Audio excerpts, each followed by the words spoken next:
lumipad ang aming team para ihatid sa inyo ang pinakabagong balita. Mula sa himpapawid ng kasiyahan, dumapo kami rito sa Dawin National High School upang umpisahan ang pinakahintay na Intramurals 2026. Ako si John Xavier Kilnet at samahan niyo akong saksihan ang araw na puno ng kulay, sigawan at pagkakaisa. Ano, tara? Suot ang kani-kanilang uniforme at may dalang mga bandila, buong pagmamalaking ipinakita ng bawat kuponan ang kanilang pagkakaisa. Makikita sa bawat hakbang ang kanilang determinasyon at saya ng mga mag-aaral na handang ipaglaban ang kanilang kuponan sa iba't ibang laro ngayong Intramurals.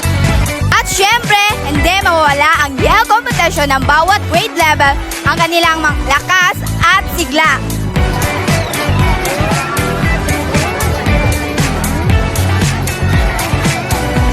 Bakit mahalaga ang Intramurals? Para may balhan kung kisay mga pertiyan ng mga sports, tas kung unsay lang talent ka na maipakita sa ibang eskwelahan. Para sa iyo, sir, ano yung mo, sir, in-expect sa susunod nga araw sa Intramurals? Hopefully, the kanang mga athletes, malingaw lang po sila sa dula, and hopefully na po sila makaton. And unta fair po ang dula, walay cheating or unsa pa nga mga lain-lain nga dili murag mahimong unfair ang dula ba. And hopefully kung mapildi man galing ka, no hard feelings lang. So that is what I am making sure nga na ay makatunan ko ng estudyante in the next few days.